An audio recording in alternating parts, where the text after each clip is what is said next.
చతుర్భుజుల యొక్క వైశాల్యాల్లో మొదటిసారిగా మనం దీర్ఘచతురస్ర వైశాల్యాన్ని తెలుసుకున్నాం. ఇప్పుడు చతురస్రం యొక్క వైశాల్యాన్ని తెలుసుకోబోతున్నాం. చతురస్రాన్నే క్రమ చతుర్భుజి అని కూడా అంటారు. చతురస్రానికి 4 భుజాలు సమానం, 4 కోణాలు సమానం, దానికి గల 2 కర్ణాల పొడవులు కూడా సమానం. ఒక చతురస్రం యొక్క కర్ణం ఆ చతురస్రాన్ని 2 లంబకోణ సమద్విబాహు త్రిభుజాలుగా విభజిస్తుంది. ఆల్రెడీ మనం ఇంతకుముందు లంబకోణ సమద్విబాహు త్రిభుజాల గురించి మాట్లాడాం. ఒక లంబకోణ సమద్విబాహు త్రిభుజానికి భుజాలు ఎలా ఉంటాయని చెప్పాను. ఏ రూట్ 2 ఈ ఏ రూట్ 2నే కర్ణము అంటారు, డయాగ్నల్ అంటారు.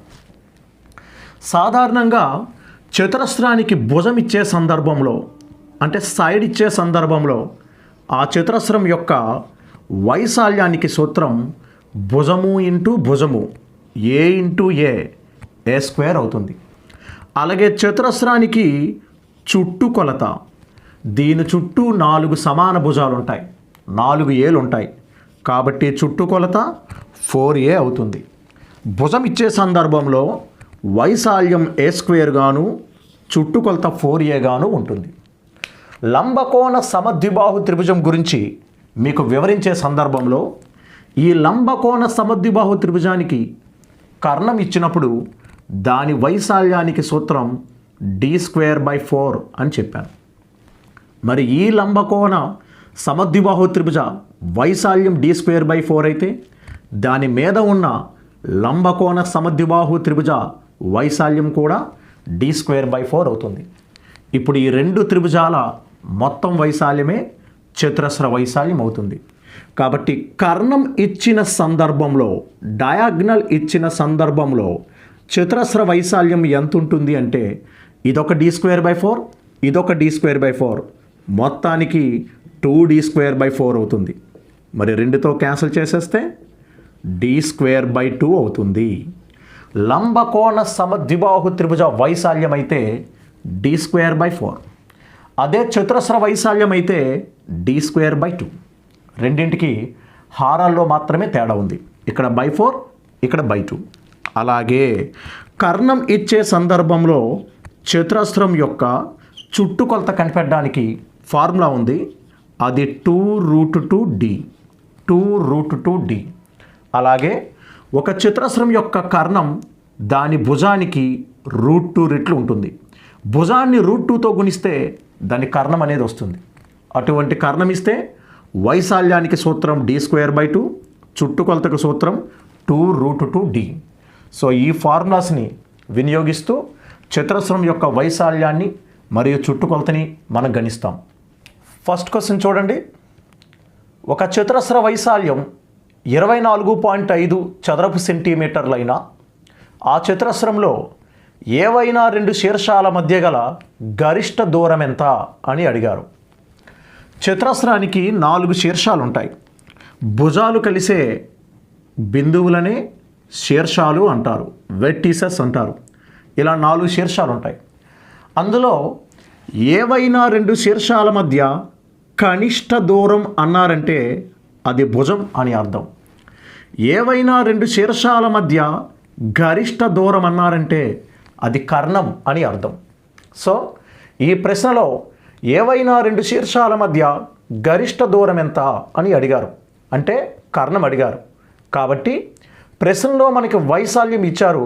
ఆ వైశాల్యానికి సంబంధించి కర్ణాన్ని కలిగిన సూత్రం మనం వాడాల్సి ఉంటుంది. ఎందుకంటే ప్రశ్నలో ఇండైరెక్ట్గా కర్ణం ఎంత అని అడిగారు.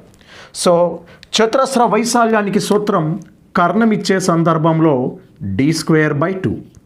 ఆ వైశాల్యం ప్రశ్నలోనే ఇవ్వబడింది 24.5. ఇప్పుడు ఈ 2తో 24.5ని గుణించాలి. d² = 2 24 48, 2.5 1 అంటే మొత్తంగా 49 అవుతుంది. 2 24.5 49. ఆ 49ని 7² అని రాసుకోవచ్చు, 7² అని రాసుకోవచ్చు. సో ఇరువైపులా మనం స్క్వేర్లు క్యాన్సిల్ చేస్తే దాని కర్ణం పొడవు 7 సెంటీమీటర్లుగా వచ్చింది. కాబట్టి థర్డ్ ఆప్షన్ రైట్ ఆన్సర్ అవుతుంది.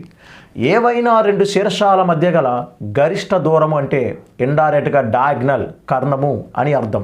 సో ఆ సందర్భంలో వైశాల్యపరంగా కర్ణానికి సంబంధించిన ఫార్ములాని వినియోగించాల్సి ఉంటుంది. నెక్స్ట్ క్వశ్చన్, ఒక తీగతో తయారు చేసిన చతురస్రం యొక్క కర్ణం పొడవు 10√2 సెంటీమీటర్ అని ఇచ్చారు. అయినా ఆ తీగ పొడవెంత? ఒక చతురస్రానికి భుజము ఏ అయితే దాని కర్ణం A√2 అవుతుంది. అంటే √2 ముందు ఉన్నటువంటి నెంబరే దాని భుజం అవుతుంది. సో అదేవిధంగా ప్రశ్నలో ఈ తయారు చేయబడిన కర్ణం ఇచ్చారు 10√2, కర్ణం 10√2 అంటే √2 ముందు ఉన్న నెంబరే భుజం అవుతుంది. కాబట్టి దాని భుజం 10. మరి భుజం 10 అయితే తీగతో తయారు చేసిన ఈ చతురస్రం చుట్టుకొలితే తీగ పొడవు అవుతుంది. దీర్ఘ చతురస్రాల దగ్గర మనం తెలుసుకున్నాం, తీగ అన్న ఇచ్చిన పటానికి చుట్టుకొలతన్న ఒక్కటే. కాబట్టి ఆ తీగ పొడవు ఈ చతురస్రం యొక్క చుట్టుకొలత అవుతుంది. మరి మన దగ్గర భుజం అనేది ఉంది. భుజం A10 అయితే మరి చుట్టూ 4 భుజాలు కాబట్టి 40 సెంటీమీటర్ అవుతుంది. సో ఫోర్త్ ఆప్షన్ సరైన సమాధానం అవుతుంది. లేదా నేను చెప్పిన ఫార్ములాతో కూడా మీరు డైరెక్ట్గా తయారు చేసేవచ్చు. కర్ణం ఇచ్చే సందర్భంలో చుట్టుకొలతకి సూత్రం చెప్పాను. కర్ణం ఇచ్చే సందర్భంలో చుట్టుకొలతకి సూత్రం 2√2D. ఇక్కడ D అంటే కర్ణం. సో 2√2 ఇంటూ ఆల్రెడీ మన కర్ణం ప్రశ్నలో కనబడుతోంది, అది 10√2. ఇప్పుడు 2ని 10ని గుణిస్తే 20 అవుతుంది. √2ని √2ని గుణిస్తే రూట్ పోయి 2 అవుతుంది. కాబట్టి 20 40 సెంటీమీటర్ చుట్టుకొలత, అదే తీగ పొడవు. సో తీగ పొడవు 40 సెంటీమీటర్లు అవుతుంది. ఇలా భుజం బట్టి చేయొచ్చు, నేరుగా కర్ణం బట్టి కూడా చేయొచ్చు. ఒక చతురస్రాకార స్థల వైశాల్యం 36 మీటర్ స్క్వేర్, 36 చదరపు మీటర్లు అని ఇచ్చారు. ఆ స్థలం యొక్క కర్ణం వెంబడి ఒక పక్షి నిమిషానికి 30√2 మీటర్ వేగంతో దాటుతున్నది. అయినా ఆ స్థలాన్ని దాటేందుకు పక్షికి కావలసిన సమయం ఎంత అని చెప్పేసి సెకండ్లో అడిగారు. అర్థమెటిక్లో ఉన్నటువంటి టైమ్ అండ్ డిస్టెన్స్ కాన్సెప్ట్ని, క్షేత్రమితిలో ఉన్నటువంటి చతురస్ర వైశాల్యం కాన్సెప్ట్ని ఇంటర్లింక్ చేశారు. మల్టీ టాస్క్ ప్రశ్న అంటారు. ఈ ప్రశ్నలో పక్షి చతురస్రాకార కర్ణము వెంబడి ప్రయాణిస్తోంది. చతురస్రాకార స్థలానికి వైశాల్యం ఇవ్వబడింది. కాబట్టి కర్ణంతో ముడిపడిన వైశాల్యం ప్రశ్నలో కనబడుతోంది. కాబట్టి మనం కర్ణానికి సంబంధించిన వైశాల్యం D²/2 వాడాల్సి ఉంటుంది. చతురస్రాకార స్థల వైశాల్యానికి సూత్రం D²/2. అది ప్రశ్నలో 36గా ఇవ్వబడింది. ఇప్పుడు ఈ 2తో 36ని గుణించండి. D² = 36 × 2 అవుతుంది. ఇప్పుడు ఆ స్క్వేర్ నటు పంపిస్తే D = √36 × 2 అవుతుంది. రూట్ నుంచి 36 బయటకు వచ్చి 6 అవుతుంది, 6 అవుతుంది, √2 ఉండిపోతుంది. కాబట్టి ఆ కర్ణం యొక్క దూరం ఎంత అంటే 6√2 మీటర్లు. ఇది పక్షి ప్రయాణం చేయవలసిన దూరం. ఇది దూరం. మరి ప్రశ్న ఒకసారి జాగ్రత్తగా పరిశీలించండి. ప్రశ్నలో ఒక నిమిషానికి 36√2 మీటర్ వేగంతో ప్రయాణిస్తోంది. ఒక నిమిషం అంటే 60 సెకండ్లు. 60 సెకండ్లో అది 30√2 మీటర్ వేగంతో ప్రయాణం చేస్తోంది. 60 సెకండ్లకి అంటే ఒక నిమిషానికి. కానీ పక్షి వెళ్ళాల్సింది 6√2 మీటర్లు. పక్షి వెళ్ళాల్సింది 6√2. కాబట్టి 30√2 అనేది 6√2 అయిందంటే మనం 5తో భాగాహారం చేసినట్టు ఊహించాలి. 5తో 30ని భాగిస్తే 6 వస్తుంది, √2కు √2 ఉంటుంది. మరి ఇటువైపు 5తో భాగిస్తే ఇటువైపు కూడా 5తో భాగించాలి. కాబట్టి 60ని 5తో భాగిస్తే 12 సెకండ్ల కాలం ఆ పక్షికి అవసరమవుతుంది. కాబట్టి ఆ పక్షి నిమిషానికి అంటే 60 సెకండ్లకి 30√2 మీటర్ వేగంతో వెళ్తూ ఉంటే అది కేవలం 6√2 మీటర్లు మాత్రమే దాటాల్సి ఉంది. కాబట్టి ఆ 6√2 మీటర్ల దూరం దాటడానికి దానికి 12 సెకండ్ల కాలం అవసరమవుతుంది. కాబట్టి ఫోర్త్ ఆప్షన్లో ఉన్నటువంటి 12 సెకండ్లు ఈ ప్రశ్నకు సరైన సమాధానం అవుతుంది. ప్రశ్నలో 1 నిమిషానికి 30√2 ఇచ్చారు. అంటే 60 సెకండ్లకి 30√2. మనకి 6√2 కావాలి. దీన్ని డివైడెడ్ బై 5 చేసాం కాబట్టి దీన్ని కూడా డివైడెడ్ బై 5 చేస్తే మనకి కావలసిన సమయం 12 సెకండ్లు వస్తుంది. ఒక చతురస్రాకార స్థల వైశాల్యం 338 మీటర్ స్క్వేర్. ఆ స్థలం యొక్క కర్ణం వెంబడి ఒక పక్షి 2 మీటర్ పెర్ సెకండ్ వేగంతో పెర్ సెకండ్ అని ఇచ్చేశారు. అంటే సెకండ్కు 2 మీటరు పెర్ సెకండ్ వేగంతో దాటేందుకు గాను పట్టే సమయం ఎంత అని అడుగుతున్నారు. సో ఇక్కడ కూడా పక్షి కర్ణం వెంబడి ప్రయాణం చేస్తుంది. స్థలం యొక్క కర్ణం వెంబడి మనకి చతురస్రాకార స్థలానికి వైశాల్యం ఇవ్వబడింది. కర్ణం ప్రస్తావన వైశాల్యము ఉన్నాయి కాబట్టి కర్ణంతో ముడిపడిన ఫార్ములాని వైశాల్యం కోసం వినియోగించాల్సి ఉంటుంది. సో చతురస్ర వైశాల్యానికి సూత్రం d²/2. కానీ ఆ చతురస్ర వైశాల్యం లెక్కలో 338గా ఇవ్వబడింది. ఇప్పుడు ఈ రెండుతో 338ని గుణించండి. d² 2తో గుణిస్తున్నాను. 2 8 16, 1 2 33 66, దానికి ఒకటి కలిపితే 67. d² విలువ 676 వచ్చింది. మీకు వర్గాలు వర్గమూలాల దగ్గర 30 నెంబర్స్ 30 సంఖ్యలకి వర్గాలు తెలియజేస్తాను. ఈ 676 అనేది 26 తాలూకా స్క్వేర్ అవుతుంది. 26 26ల 676. సో ఇప్పుడు రెండు వైపులా మనం స్క్వేర్ క్యాన్సిల్ చేస్తే కర్ణము D 26 మీటర్లుగా వచ్చింది. ఈ కర్ణము డిఏ పక్షి ప్రయాణం చేయాల్సిన దూరం అవుతుంది. సో కర్ణమే దూరం. ఇక మన దగ్గర కర్ణం ఉంది, వేగము ఉంది, కాలం అనేది కావాలి. పక్షి ఆ స్థలాన్ని దాటడానికి అవసరమైన కాలం కావాలి. సో కాలానికి సూత్రం దూరము బై వేగం. వేగానికి సూత్రం ఏంటండి? వేగము = దూరము బై కాలం. ఈ రెండింటిని ప్లేసులు మారిస్తే కాలము = దూరము బై వేగం అవుతుందన్నమాట. సో దూరం ఎంత? పక్షి ప్రయాణం చేయాల్సిన దూరం 26. దాని వేగం ఎలా ఉంది?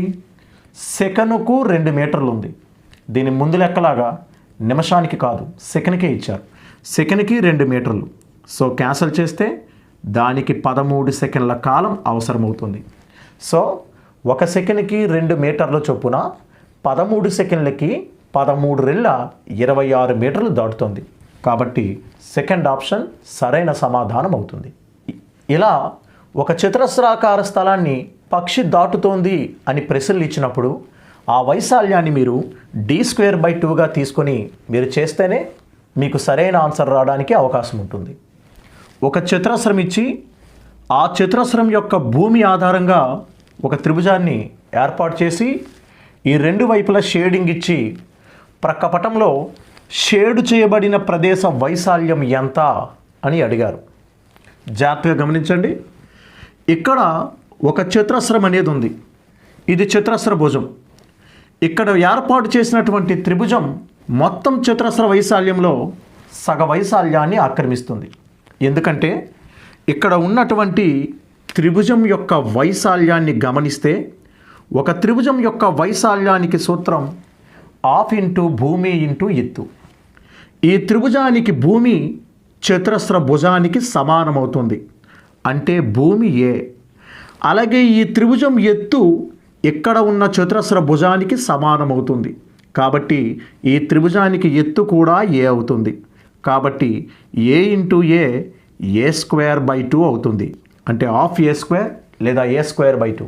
సో చతురస్ర వైశాల్యం A² అనుకుంటే ఆ వైశాల్యంలో సగం స్థలాన్ని ఈ త్రిభుజం ఆక్రమిస్తోంది. కాబట్టి మిగిలిన వైశాల్యం ఈ షేడు చేయబడిన ప్రదేశం అవుతుంది. కాబట్టి షేడు చేయబడిన ప్రదేశ వైశాల్యం ½ చతురస్ర వైశాల్యం. చతురస్రానికి భుజం ఎంత? 40. మరి చతురస్ర వైశాల్యం భుజము స్క్వేర్ అంటే 40². మరి 40² అంటే 40 40ల 1600 అవుతుంది. మరి ఆ 1600లో సగం 800 చదరపు సెంటీమీటర్లు అవుతుంది. కాబట్టి ఈ పటంలో షేడ్ చేయబడిన ప్రదేశ వైశాల్యం అడిగినా త్రిభుజ వైశాల్యం అడిగినా అది 800 చదరపు సెంటీమీటర్లు అవుతుంది. చతురస్ర వైశాల్యంలో సగం ఉంటుంది. ఒక చతురస్రం మరియు సమబాహు త్రిభుజాలకి చుట్టుకొలతలు సమానం. సో రెండు పటాలకి చుట్టూ ఉన్న చుట్టుకొలతలు పెరిమీటర్ సమానం. చతురస్ర కర్ణం 12√2 సెంటీమీటర్లు అయిన సమబాహు త్రిభుజ వైశాల్యం ఎంత అని అడిగారు. మనకి మెజర్మెంట్ ఇచ్చిందేమో చతురస్రానికి, వైశాల్యం అడుగుతుందేమో సమబాహు త్రిభుజానికి. అయితే ఈ లెక్కలో మనకి ఇచ్చిన క్లూ ఆ రెండింటికి చుట్టుకొలతలు సమానం. సమబాహు త్రిభుజం యొక్క చుట్టుకొలతకు సూత్రం ఏంటండి? సమబాహు త్రిభుజంలో 3 భుజాలు సమానంగా ఉంటాయి కాబట్టి ఆ సమబాహు త్రిభుజం చుట్టుకొలత 3a అవుతుంది. కానీ ఈ సమబాహు త్రిభుజం చుట్టుకొలత ఈ చతురస్రం చుట్టుకొలతకి సమానమవుతుంది. చతురస్రానికి కర్ణం ఇచ్చిన సందర్భంలో చుట్టుకొలతకు సూత్రం చెప్పాం, 2√2d. 2√2d, d అంటే కర్ణం. కానీ కర్ణం ఎంత ఇచ్చారు? 12√2 ఇచ్చారు. సో సమబాహు త్రిభుజం చుట్టుకొలత 3a = చతురస్రం చుట్టుకొలత 2√2 ఇంటూ కర్ణము. కర్ణం అంటే 12√2. So 3a = 2 12 24. √2 గుణిస్తే రూట్ పోయి 2 అవుతుంది. క్యాన్సల్ చేస్తే 3 8 24 కాబట్టి దాని భుజం 8 16 సెంటీమీటర్లు అవుతుంది. మరి భుజం 16 సెంటీమీటర్లు అయితే సమబాహు త్రిభుజ వైశాల్యానికి సూత్రం ఏంటి? √3/4 భుజము square. √3/4 a square. So √3/4 into a square అంటే ఏని 2 సార్లు వేయాల్సి ఉంటుంది, భుజాన్ని 2 సార్లు వేయాలి, 16ని 2 సార్లు వేయాలి. 4 1 4 4 ఫైనల్గా గుణిస్తే 16 4 64, ఇంకా √3 అనేది ఉంది కాబట్టి 64√3 చదరపు సెంటీమీటర్లు అవుతుంది. కాబట్టి 64√3 చదరపు సెంటీమీటర్లు సరైన సమాధానం అవుతుంది. Multi task question. చతురస్రానికి కర్ణం ఇచ్చే సందర్భమే కష్టతరమైతే దాన్ని ఇంకా సమబాహు త్రిభుజంతో ముడిపెట్టి దాని వైశాల్యం ఎంత అని అడిగారు. సో 64√3 రైట్ ఆన్సర్ అయింది. గతంలో జరిగిన పరీక్షలో అడిగిన ఈ ప్రశ్న చూడండి. ఒక చతురస్రానికి కర్ణం 4√2 సెంటీమీటర్, దానికి రెట్టింపు వైశాల్యం ఉన్న చతురస్రానికి కర్ణం పొడవెంత అని అడిగారు. ఒక చతురస్రానికి కర్ణం ఇచ్చారు, డయాగ్నల్ ఇచ్చారు. చతురస్రానికి కర్ణం 4√2 సెంటీమీటర్ అని ఇచ్చారు. ఈ చతురస్రానికి రెట్టింపు వైశాల్యం కావాలి, ఒక కొత్త చతురస్రం కావాలి, కానీ అది ఈ చతురస్ర వైశాల్యానికి రెట్టింపు ఉండాలి. కాబట్టి కొత్త చతురస్ర వైశాల్యం ఎలా వస్తుంది అంటే ఈ చతురస్ర వైశాల్యానికి రెట్టింపు ఉండాలి. అందుకే *2 అని రాశాను. ఇంతకీ కర్ణం ఇచ్చేటప్పుడు చతురస్ర వైశాల్యానికి సూత్రం ఏంటి? d²/2. మరి *2 ఎందుకు రాసాం?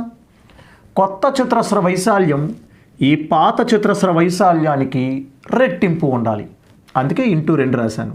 So 2 2 cancel. ఇంకేం మిగిలింది? d². d అంటే 4√2 కాబట్టి దాన్ని 2 సార్లు వేసి మనం గుణించాల్సి ఉంటుంది. సో కొత్త చతురస్రం యొక్క వైశాల్యం = 4 × 4 16.